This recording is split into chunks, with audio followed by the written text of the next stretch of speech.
अपना अच्छा रिजल्ट आने के बाद में अपने स्कूल एजुकेशन से बाहर निकलकर एक नया जीवन शुरू करें। मेरा को मानना है अगर जिंदगी में सफल होना है तो अपने को कम से कम 3 बातों का ध्यान रखना जरूरी होगा।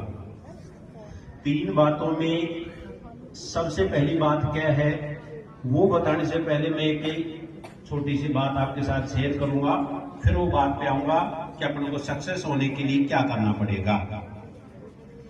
अपने सभी जानते हैं कि जंगल के अंदर शायद सबसे बड़ा जानवर कौन होता है?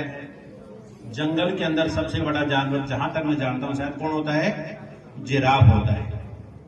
जंगल का सबसे शक्तिशाली जानवर कौन होता है? हाथी होता है।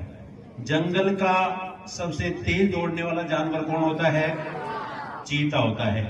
जंगल का सबसे समझदार सबसे तेज जानवर कौन सा होता है? लोमड़ी होती है।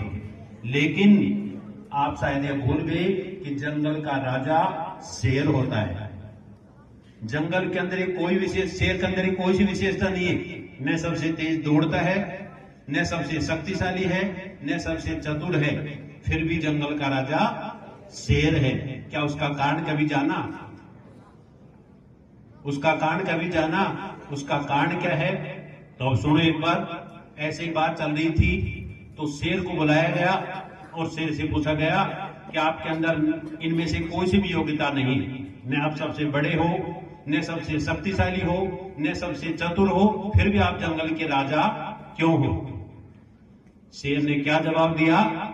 शेर बोला, मैं अपने आप को महसूस करता हूं कि मैं जंगल का राजा हूं और मैं अपनी उस एबिलिटी के लिए, अपनी योग्यता के लिए, मेरे को अगर शेर की जगह कोई दूसरा जानवर आएगा तो चाहे मेरे को हाथी को खत्म करना पड़े, चाहे मेरे को जिराफ को खत्म करना पड़े, चाहे मेरे को चीता को पीछे छोड़ना पड़े, चाहे मेरे को लोमड़ी को पीछे छोड़ना पड़े, मैं सबसे आगे रहूंगा।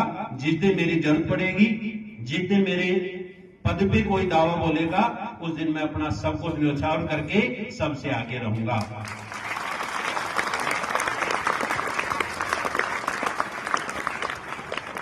तो प्यारे भैया और बहनों, मैं जो बात कहना चाह रहा था कि अपनी जिंदगी में सक्सेस होने के लिए 3 बातों का विशेष ध्यान रखना है। 3 बातें अगर आप ध्यान रखोगे तो शायद आप जिंदगी में कभी पीछे नहीं आओगे। पहली बात क्या है? जो बात हम अभी शेर की कर रहे थे कि शेर ने अपने आप को काबिल समझ रखा है कि मैं वास्तव में जंगल का राजा हूं और जिस दिन मेरे बराबर कोई दूसरा आएगा मैं उसको किसी भी तरह नहीं छोड़ूंगा। ये बात आपके ऊपर भी लागू होगी। जिस दिन